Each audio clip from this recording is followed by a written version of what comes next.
베드로전서 1장 3절에서 13절 우리 다 같이 합독으로 우리 베드로전서 1장 3절에서 한번 쭉 같이 함께 하겠습니다. 우리 주 예수 그리스도의 아버지 하나님을 찬송하리로다. 그의 많으신 긍휼대로 예수 그리스도를 죽은 자 가운데서 부활하게 하심으로 말미암아 우리를 거듭나게 하사 산 소망이 있게 하시며 썩지 않고 더럽지 않고 새하지 아니하는 유업을 있게 하시나니 곧 너희를 위하여 하늘에 간직하신 것이라. 너희는 말세에 나타나기로 예비하신 구원을 얻기 위하여 믿음으로 말미암아 하나님의 능력으로 보호하심을 받았느니라. 그러므로 너희가 이제 여러 가지 시험으로 말미암아 잠깐 근심하게 되지 않을 수 없으나 오히려 크게 기뻐하는 도다. 너희 믿음의 확실함은 불로 연단하여도 없어질 금보다 더 귀하여 예수 그리스도께서 나타나실 때 칭찬과 영광과 존귀를 얻게 할 것이니라.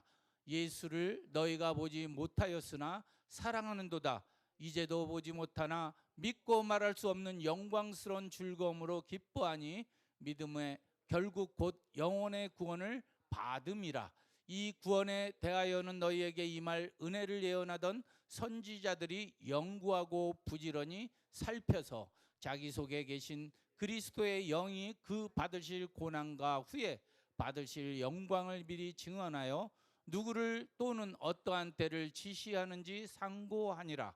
이 섬긴 바가 자기를 위한 것이 아니요 너희를 위한 것이니 계시로 알게 되었으니 이것은 하늘로부터 보내신 성령의 힘입어 복음을 전하는 자로 이제 너희에게 알릴 것이요 천사들도 살펴보기를 원하는 것이니라. 아멘. 아멘. 오늘 이 귀한 말씀, 이 시련 위의 소망이라는 이 말씀의 제목을 가지고 우리 담임 목사님, 우리 샘신 목사님 말씀을 증거할 때 하나님의 은혜가 넘치고 또 성령의 임재를 느끼는 그러한 여러분 되시기 바랍니다. 우리 목사님 나오실 때 우리 자 오른손으로 할렐루야 하겠습니다. 할렐루야. 자 할렐루야, 말씀을 감사합니다. 받으시기 바랍니다. 아멘. 아멘. 자, 오늘은 시련 후의 소망이라는 제목으로 은혜 나누기 원합니다. 우리들 알다시피 베드로전서 1장 3절부터 12절 말씀을 가지고 은혜 나누겠습니다. 저기 두 분은 여기에 Save Korea를 하시러 오시나 마스크가 똑같습니다. 할렐루야. 여러분, 사람이 고난을 이길 수 있는 근본적인 이유는 그 사람 안에 시련을 견딜 수 있는 든든한 자산이 있기 때문입니다. 예를 들어서 몸 안에 세균이 들어와도 몸이 이길 수 있는 것은 몸 안에 무엇이 저항력과 방어력이 있기 때문입니다. 면역력이 강한 사람은 외부에 강한 것들이 나쁜 것들이 능히 이기게 합니다. 또한 나쁜 침투자들을 제거하기도 하고 우리의 몸에 벽혈구 같은 것들이 그런 역할을 합니다. 마찬가지로 한 사람이 외부의 압력을 견디고 이길 수 있는 원인은 무엇일까요? 그 사람 안에 있는 든든한 힘이나 자산 때문입니다. 그 힘과 자산이 바로 사랑이라는 단어였습니다. 여러분, 그리스도인은 바로 하나님의 관심과 사랑을 받는 고귀한 신분을 가진 대상입니다. 믿으시면 아멘. 여러분, 사랑을 받는, 즉 사람의 발걸음은 어떻습니까? 다릅니다. 흔들릴 수는 있지만 아주 넘어지지는 않습니다. 그리고 시련이 와도 견뎌낼 수 있습니다. 왜? 사랑은 영혼 속에 면역력을 줍니다. 어둠을 이길 힘도 공급합니다. 그러나 우리를 죄 오는 그 환경 때문에 때로 우리의 시각이 보이는, 즉 환경에 빠질 수 있습니다. 그럴 때마다 우리의 시선을 여러분 조정해야 합니다. 시선을 높여서 멀리 보는 여러분 되시기를 소망합니다. 오늘 본문은 사랑받는 사람이 집중해야 할 것, 곧 소망에 대해서 강조하고 있습니다. 1절과 2절이 그리스도인들의 사랑 때문에 시련을 이길 수 있다는 것을 강조한 반면 오늘 3절과 5절은 확실한 소망이 있기 때문에 어려움 속에서도 믿음으로 기뻐할 수 있다라고 강조합니다. 보니까 1절과 2절은 받은 사랑을, 3절과 5절은 받은 소망을 강조합니다. 왜? 소망이 왜 그렇게 중요할까요?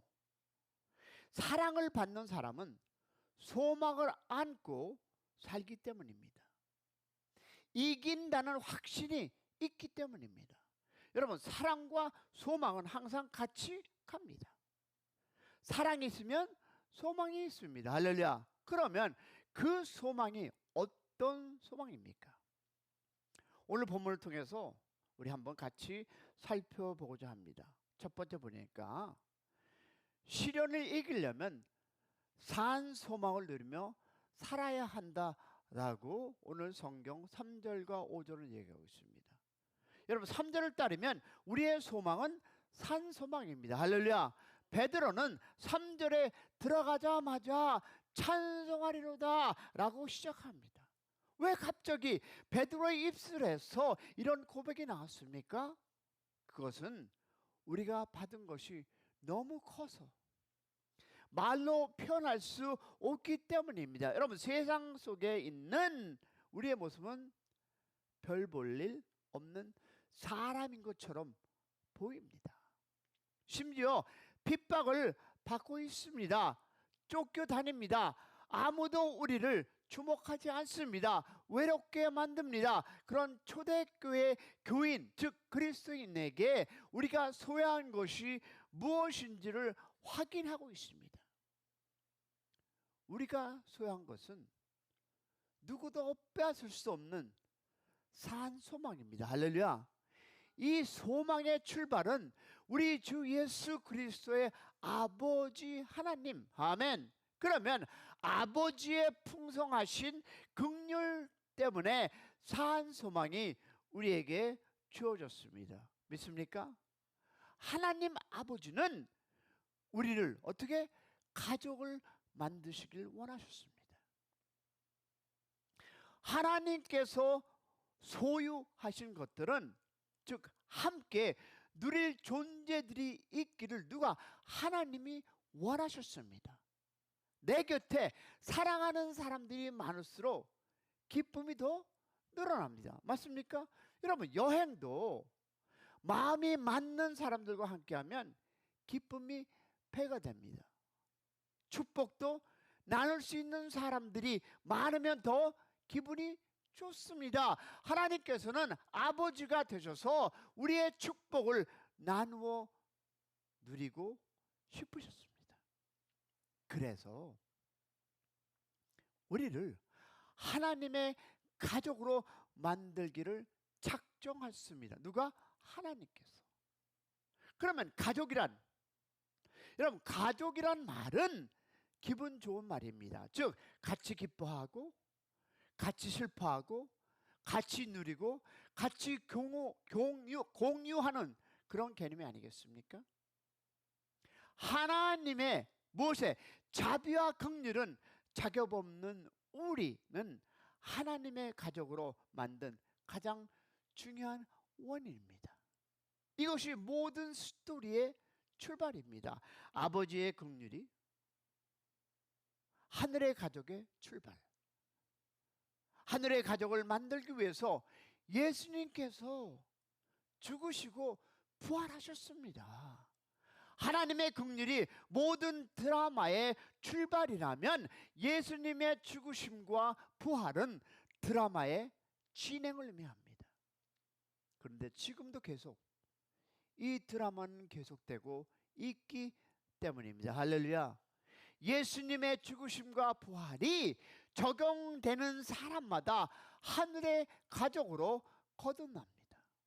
세상에 온 것은 아버지와 어머니를 통해서 이루어진 일입니다. 그러나 하나님의 세계에 들어가는 것은 육체의 부모를 따라서는 불가능한 것입니다. 우리는 옛 세상에서 옛 세계에 대해서 죽고 새 세계에 대하여 살게 되어 있습니다. 할렐루야. 우리는 그것을 거듭남 혹은 중생, 다시 태어남이라고 표현합니다. 새로운 생명에 내 안에 들어왔다고 말합니다. 내가 새 생명이 되었다고 표현하기도 합니다. 다 같은 표현입니다. 중요한 것은 우리가 누구 때문에? 예수님 때문에 새 생명을 받았다는 사실. 할렐루야. 아버지의 새 가족으로 예수님의 새 생명 그리고 새 소망이 다 연결되어 있습니다. 아버지는 우리를 새 가족으로 받아 주셨습니다. 아멘이십니까? 예수님이 이 새 생명이 있어야 새 가족이 될 수 있습니다. 이제 예수의 새 생명을 소유한 사람은 새 소망이 넘쳐납니다. 할렐루야. 왜? 죽음을 이기신 부활이 있기 때문입니다. 죽음 같은 환경을 이길 소망을 가지고 사시기를 축복합니다. 오늘 본문에 산 소망이라고 표현한 이유가 무엇이겠습니까? 첫째 보니까 부활의 생명으로 인해서 주신 생명의 소망이기 때문입니다. 여러분, 생명은 살아 있습니다. 생명은 움직입니다. 생명은 활동합니다. 생명은 에너지가 있습니다. 생명은 호흡하고 먹고 자랍니다. 우리가 가진 소망은 바로 이런 성격입니다. 그래서 산 소망이라고 했습니다. 할렐루야. 그러면 둘째 보니까 미래적이면서도 현 무엇이다? 제적이기 때문입니다. 여러분, 소망이란 이 단어는 미래를 지칭합니다. 분명히 일어날 미래를 바라보는 것입니다. 할렐루야. 이것은 단지 희망사항이라는 뜻이 아닙니다. 확신이라고 바꾸어서 말할 수 있습니다. 따라서 확신은 현재 것이라 말할 수 있습니다. 내가 현재 확신을 가지고 있으니 나는 현재를 누리며 삽니다. 아멘. 그러면 미래의 약속이 내 안에 오늘 살아 있습니다. 자, 남이 보지 못하는 것을 봅니다. 남이 느끼지 못하는 것을 느낍니다. 남이 알지 못하는 것을 앱니다. 그러니 산소망이라고 할 수 있습니다. 할렐루야. 영혼은 여러분 이미 시작되었습니다. 누구는 40, 50, 60, 70, 80까지 간 것 같이 우리의 무엇은 영혼은 이미 시작되었습니다. 하나님의 나라는 이미 우리 안에 있습니다. 할렐루야. 그러면 셋째 보니까 산 소망은 죽음 같은 환경을 이기기 때문입니다. 죽음을 이기신 예수님의 부활이 우리 안에 있습니다. 믿으시면 아멘. 그 부활함이 우리를 움직이게 합니다. 우리의 삶 속에서 산 소망이 있습니다. 왜? 내가 죽어서 끝나는 것이 아니기 때문에. 아멘. 산 소망의 근원은 바로 예수님의 부활이기 때문에 어떤 죽음 같은 환경이나 조건이라도 이길 수 있습니다. 아멘이십니까? 왜? 4절을 따르면 우리의 소망은 미래에 받은 기업이라고 얘기합니다. 4절 볼까요? 그리스도인들은 미래의 기업을 가지고 있습니다. 볼까요? 썩지 않고 더럽지 않고 쇠하지 아니하는 기업을 있게 하시나니.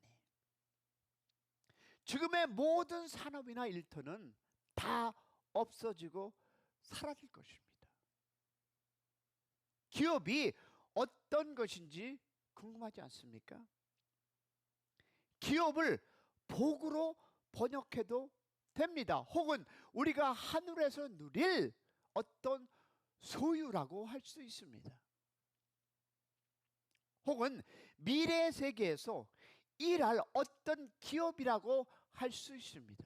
그렇다면 우리가 이 세상의 것으로 끝나는 것이 아니라 우리가 하늘나라에 가면 어떤 기업에서 우리는 충성할 수 있는 것이 있다라는 것입니다. 정확하게 이것이 무엇인지 우리가 받을 소유임은 분명합니다. 하늘나라도 누릴 것이 있습니다. 믿으십니까? 그냥 올라가서 할렐루야로 끝나는 것이 아니라 분명히 우리에게 무슨 기업이 있다라고 성경은 얘기하고 우린 그것을 누릴 것이다 라고 얘기합니다. 아버지와 아들을 누리는 것은 관계 부분입니다. 기업을 누리는 것은 소유의 부분입니다. 하늘나라에 가면 기업의 사이즈는 모르지만 대기업인지 중소기업인지 그때 가보면 압니다. 그런데 확실한 것은 우리가 작은 기업이라도 삼성전자보다는 훨씬 더 이윤도 많고 규모도 큰 기업이라는 사실을 알 수 있습니다. 이 세상 기업과 비교하는 것조차 우선일이라 저는 생각합니다. 세상은 아무리 든든한 산업이나 기업이라도 다 사라집니다. 그러나 하나님께서 주시는 기업은 사라지지 않습니다. 자본주의가 줄 수 없는 기업이 하늘에 있습니다. 여기서는 열심히 일하거나 기회를 가지는 자가 기업이 아닙니다. 여러분, 하늘나라 기업은 믿음으로 받는 기업입니다. 아멘이십니까? 하늘의 가족만 가질 수 있는 기업 이미 마련해 있습니다. 아직 내 손에 받지 못한 것뿐이지 그 미래를 믿음으로 바라본다면 어떤 투자를 하며 여러분 살아가시겠습니까? 여러분, 너무 많은 시간을 세상에 보내다가 주님의 일할 기회를 놓치지 마십시오. 돈에 빠져 살다가 겨우 정신 차리자마자 세상의 끝이 와버리지 않도록 사시길 바랍니다. 여러분, 봉사 쓰실 때 봉사하기를 소망합니다. 배울 수 있을 때 배우기를 소망합니다. 교회를 간신히 예배 드리는 정도로 만족하며 살지 마시기를 바랍니다. 미래에 내가 보는 기업을 생각하면서 지금 무엇을 왜 투자하며 사는지 점검해 보시기를 바랍니다. 왜? 상급이 분명히 있다라고 하나님은 얘기하고 계십니다. 왜? 5절에 따르면 산소망을 가지고 미래의 기업을 바라볼 수 있는 것은 무엇이다? 믿음 때문입니다. 그러면 5절을 보면 하나님께서는 소망을 가지고 기다리는 우리의 믿음을 든든히 지켜주실 것입니다. 할렐루야. 우리는 마지막 날에 이루어질 구원을 얻도록 하나님께서는 그의 능력으로 우리의 믿음을 지켜주십니다. 아멘이십니까? 흔들릴 때마다 너무 걱정하지 마시기 바랍니다. 혼란스러울 때마다 너무 뒤로 물러서지 마시기 바랍니다. 다만 혼자 시험받고 있는 것 같을 때 의심하는 유혹에 빠지지 마시기 바랍니다. 왜? 하나님의 백성은 하나님께서 지켜주신다는 사실을 확신하기를 축원합니다. 지금은 여러분 그림자라는 사실을 알아야 합니다. 아직 본체는 나타나지 않았습니다. 본체가 나타나면 모든 그림자는 의미가 없습니다.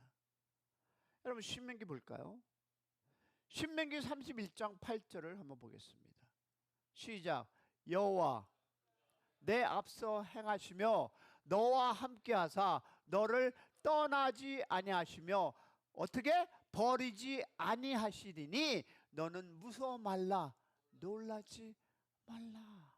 누가 하십니까? 하나님이 하십니다. 하나님 아버지는 우리를 앞서 먼저 나가십니다. 나와 동행하십니다. 나를 떠나지도 나를 버리지도 않습니다. 그러니 내가 두려워할 것이 하나도 있다 없다? 없습니다. 우리 찬양 한번 할까요? 하나님 한 번도 나를 실망하신 적 없으시고. 자, 찬양하겠습니다. 우리 찬양 불러주시기 바랍니다.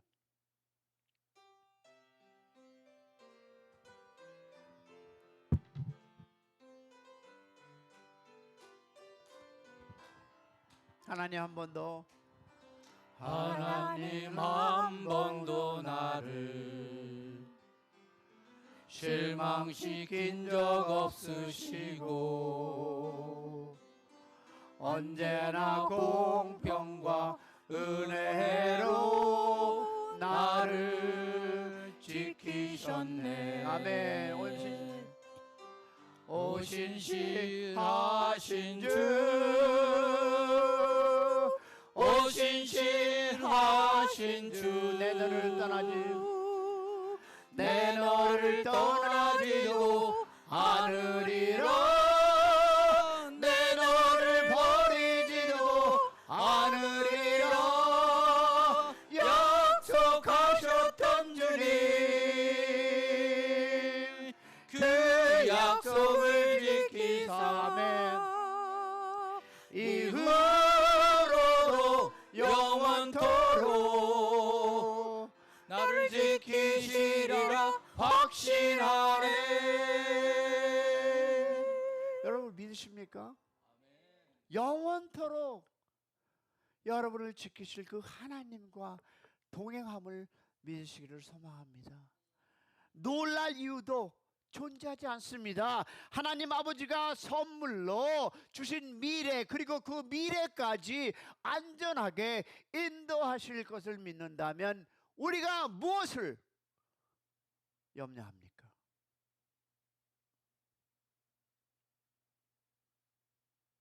사랑하는 여러분, 더 볼째 보니까 시련을 이기려면 큰 믿음을 기대해야 합니다.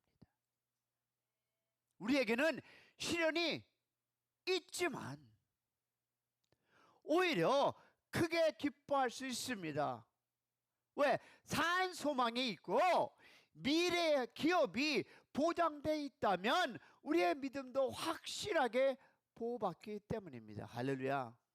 우리는 보장할 수 없지만 하나님 아버지는 보장할 수 있습니다. 아버지께서 한번 작정하신 일에 중도에 포기한 적이 없기 때문입니다. 때로 아버지께서는 우리가 땀을 흘리게 하십니다. 우리는 그것을 시련이라고 합니다. 본문에서는 여러 가지 시험이라고 되어 있습니다. 우리는 예수님 때문에 갖는 시련이 있습니다. 내가 굳이 잘못하지 않았는데 내가 잘못한 것처럼 여길 때도 있습니다. 그리스도인이라는 것 때문에 손가락질 받을 때도 있습니다. 문제가 된 어떤 교회 때문에 교회 전체가 욕을 얻어먹는 일도 있습니다. 교협도 불법 단체라고 만들어졌다고 욕도 먹고 있습니다. 또한 우리는 환경에서 받는 스트레스도 있습니다. 그런데 어떤 종류의 시험이든 믿음을 훈련할 수 있는 기회라는 것을 믿으시기를 소망합니다. 믿음의 생활을 하시는 사람은 땀을 흘리면서 엑서사이즈 할 그 기회, 그것이 바로 우리가 싫어하는 고난입니다. 여러분, 말이 훈련이지 훈련을 당하면 좋아하는 사람은 아무도 없습니다. 여러분, 고난을 좋아하는 사람이 있으면 손 들어보세요.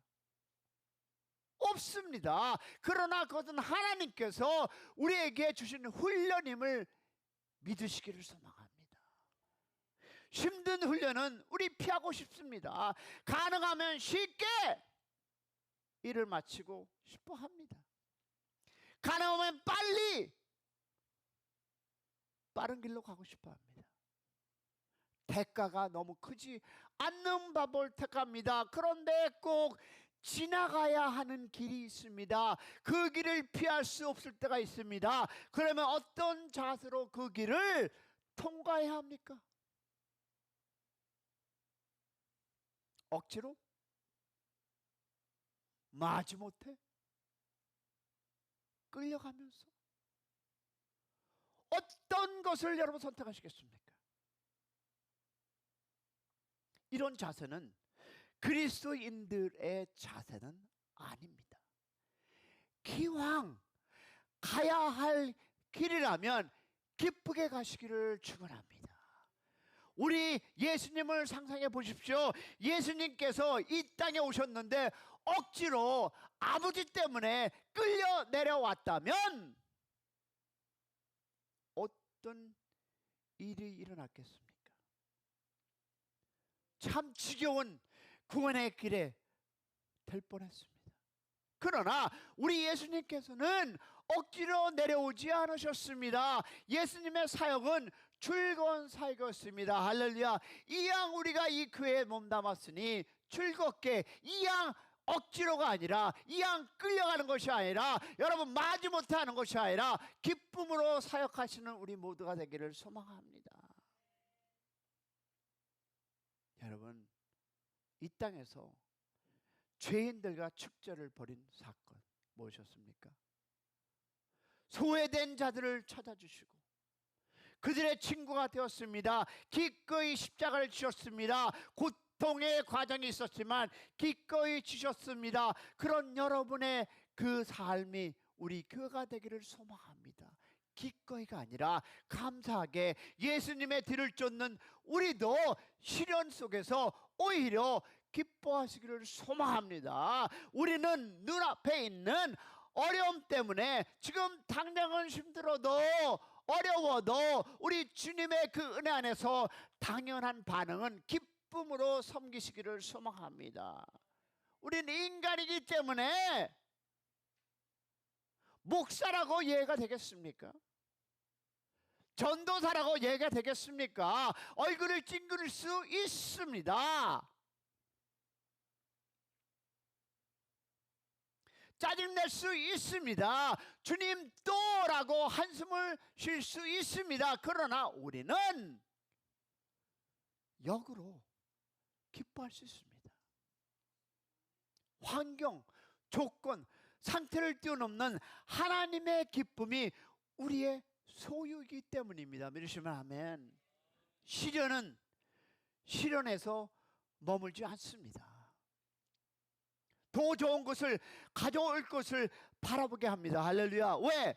그 시련 뒤에 분명히 하나님이 함께 하셨고 그 시련을 이김으로써 그 다음 시련을 어떻게 우리가 이길 수 있음을 믿으시기를 축원합니다. 여러분, 올라가면 분명히 내려오는 것이 있습니다. 하나님의 은혜를 마치 목마른 사슴처럼 빨아 드시기를 소망합니다. 시련 속에서 있지만 오히려 주실 미래를 기도하면서 참을 수 있는 여러분이 되시기를 축원합니다. 7절을 보면 크게 기뻐해도 될 이유가 하나 소개하고 있습니다. 믿음의 시련은 무엇으로? 불로.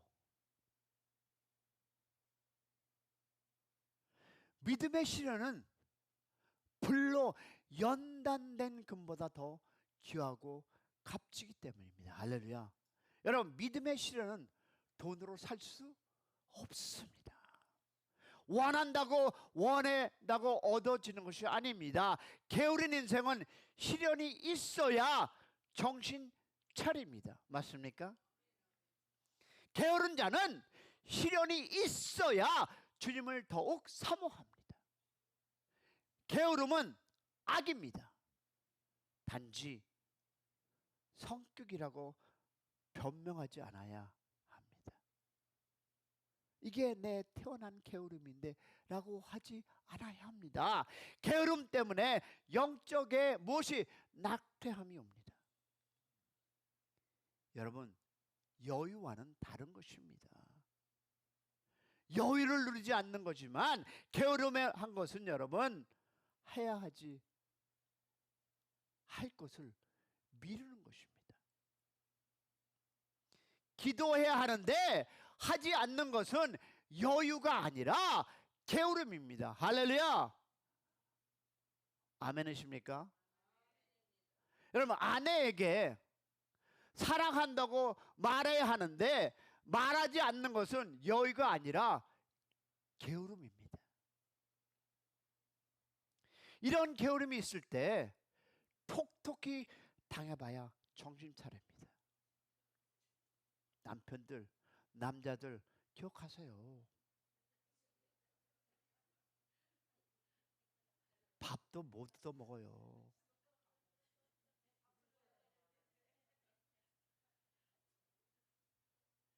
동안 여러분 편해져도 주님을 잊고 삽니다.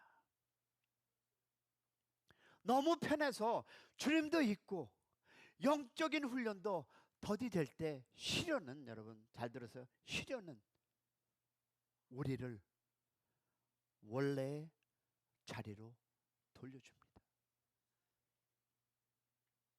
주님이 이때 뭐라 그런지 아십니까? 너 나 좀 보자 라고 말씀합니다. 주님께서 면회를 신청할 때가 있으십니다. 그때가 바로 여러분의 시련의 고난의 시작입니다.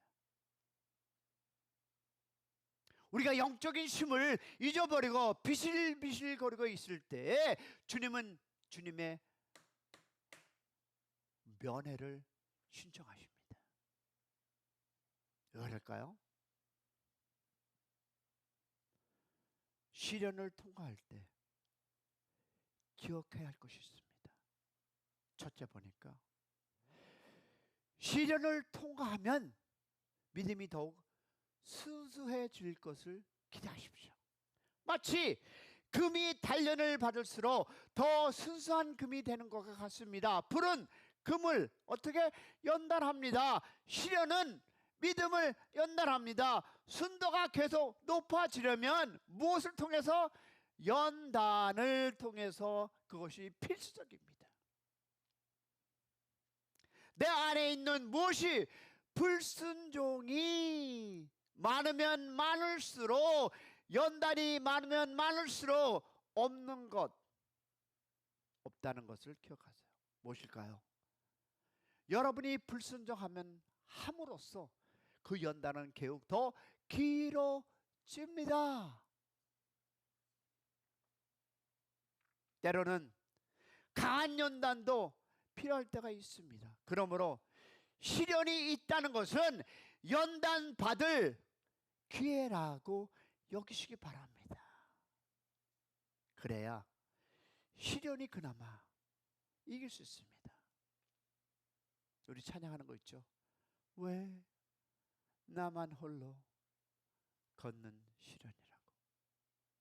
여러분, 왜 나만 이런 시련이 계속 되느냐라는 불평을 하면 시련은 오히려 나를 불행하게 만듭니다. 긍정적으로 맞이하시기를 소망합니다. 그러면 더 크고 순수한 믿음을 소유하게 될 것입니다. 할렐루야. 둘째 보니까 연단보다 더 큰 목적이 있습니다. 연단은 연단에서 끝나는 것이 아닙니다. 독하게 강한 사람을 만드는 것도 목적이 아닙니다. 제일 중요한 것이 있다면 예수님을 바라보는 인생이 되도록 만드는 것이 바로 연단보다 큰 목적임을 기억하시기를 소망합니다. 부드러운 마음으로 늘 주님을 의지하는 인생이 되도록 만드는 것이 바로 연단보다 더 큰 목적이 있음을 기억하시길 바랍니다. 연단을 많이 받았는데도 인격이 부드러워지지 않는다면 연단 받는 자체에 문제가 있기 때문입니다. 누가? 당신이.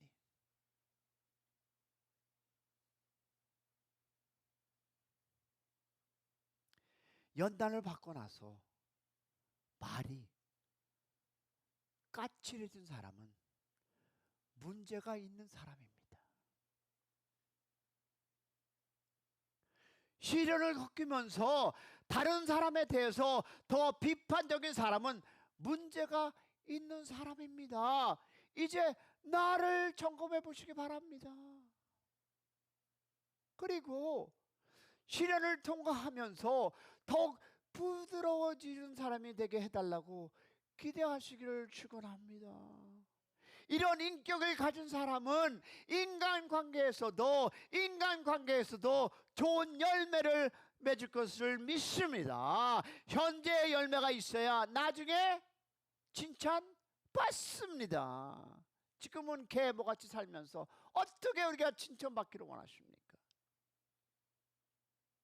주님 때문에 헌신하고 손해보기 때문에 얻는 상급과 칭찬이 있으리라 믿습니다. 물질을 하늘에 투자해서 받는 상급도 있습니다. 그러나 여기에서는 믿음의 생활이 더욱 순수해지면서 미래에 받는 칭찬과 영광과 존귀를 염두에 두시고 하나님 앞에 나아가시기를 축원합니다.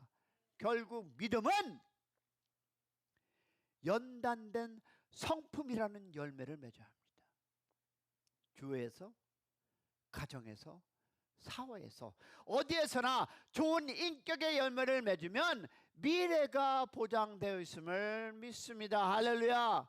찬란한 미래가 보장되어 있습니다. 그러니 얼마나 좋습니까? 시련을 통해서 이런 결과까지 기대할 수 있기를 소망합니다. 우리는 정말 수지 맞는 사람들입니다. 시련마저도 이런 결과를 위해서 존재한다. 할렐루야. 오늘 우리가 나눈 이 3절부터 7절은 소망과 마음에 대해서 강조가 있습니다. 사랑을 받은 사람은 산 소망을 소유하며 삽니다. 소망이 살아있습니다. 산 소망이 있는 사람은 또한 믿음으로 미래를 기뻐합니다. 아멘. 미래의 약속이 확실하게 이루어지는 것을 믿기 때문입니다. 시련이 와도 사랑받은 사람은 소망과 믿음과 그 안에서 넉넉히 이김을 믿으시기를 축원합니다. 더 중요한 것은 이 모든 선물을 주신 하나님께서 바로 우리 아버지입니다. 할렐루야. 믿음으로 시련이 와도 좌절함이 있어도 그 연단이 있다 할지라도 여러분 싫지만 하나님께 기뻐하시며 하나님의 사역을 감당하는 우리 모두가 되기를 소망합니다. 우리 찬양하며 나아가겠습니다. 오늘 말씀을 기억하시기 바랍니다. 우리는 편한 길로 가고 싶어 합니다. 우리는 어려움이 없는 길로 가고 싶어 합니다. 우리 모두가 룰루랄라 하기 원합니다. 그러나 이 세상은 그렇게 쉽지 않습니다.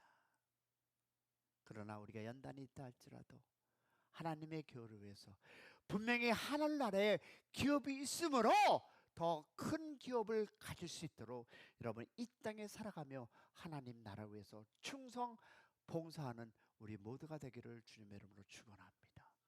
삼성전자보다 더 큰 기업이 여러분을 기다리고 있습니다. 우리 찬양하며 나아갈 때, 기도하고 나아갈 때 하나님의 그 꿈이 여러분의 삶을 통해서 이 땅에 이루어지기를 소망하며 우리 주여 한번 부르러 나갑니다. 주여!